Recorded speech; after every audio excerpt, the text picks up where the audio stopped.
It is a packed meeting room at the 2016 National Congress of American Indians Mid-Year Conference. Attendees are on hand to hear personal testimony about the need to protect sacred sites across Indian country and what must be done to repatriate cultural items. One topic of discussion is the Akuma Shield. Well, the Akuma Shield is a ceremonial piece of cultural patrimony belonging to the pueblo of Akuma. We became aware of it in 2015, and we are continuing to try to repatriate that from the Yves Auction House in France. Cultural patrimony is defined in federal documents as an item unique to I'm paraphrasing, but unique to a tribal group.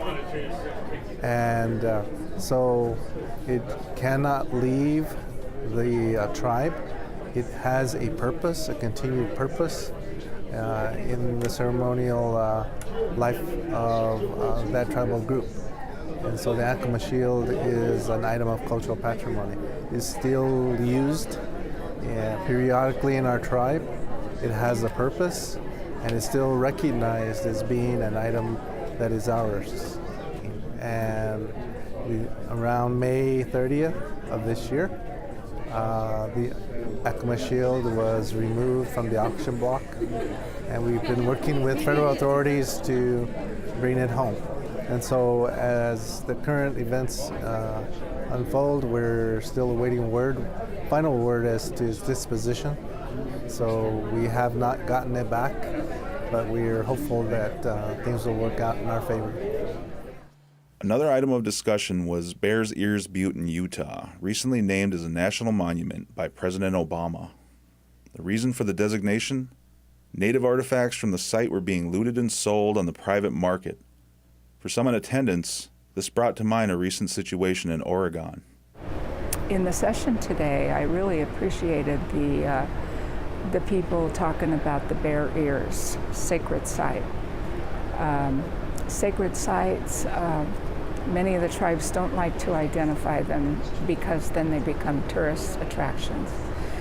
However, decisions need to be made on how to protect them, and a lot of times we have to strategize and work with partners to do that. And for the Malheur Wildlife Refuge, it was managed by the U.S. Fish and Wildlife Service, and it was public, open to the public, and in our case we had a lot of public support. But on the other hand, I know that the tribe quietly worked with their federal partner to keep quiet the locations of the burial sites and the artifacts. But those were exposed when that militant group came in and took over the federal government facility there. The effects of that, I mean, the Bear Ears, this could happen to that sacred site. A group could go in and take it over and do the same thing and desecrate it, and it's really sad that that can happen. One federal agency representative provided an update on the necessity for protecting sacred sites and repatriating items of cultural patrimony. One of the roles in my job is I am currently serving as the chairman to the Sacred Sites MOU. And the Sacred Sites MOU was signed in 2012, and it's an interagency agreement between the Department of Energy, the Department of Defense, the Department of the Interior, Department of Agriculture, and the Advisory Council on Historic Preservation.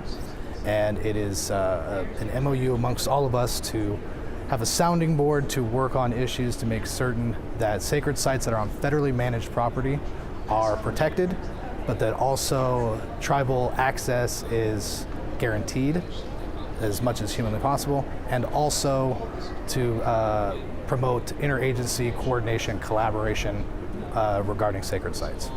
We have been able to make recommendations to senior executive leadership and to the White House Council on Native American Affairs about issues that are coming up in Indian country. So one of the things that we were able to do is talk amongst each other as a federal family and come up with different ways that we can protect tribal information regarding where sacred sites are, and how to make certain that that information is not necessarily put out for public information. In our particular case, it's France, the Eve auction house, not recognizing our claim to an item and not recognizing us as being sovereigns. And so we're working with the State Department, Department of Justice, Department of Interior to communicate what we would like for France to recognize. And we don't want everything in their possession. We just want the items that are items of cultural patrimony to us, and to us in particular, the Pueblo of Akuma. We all need to work together, and organizations like NCAI is critical. You know, if we stand together, we can do mighty things.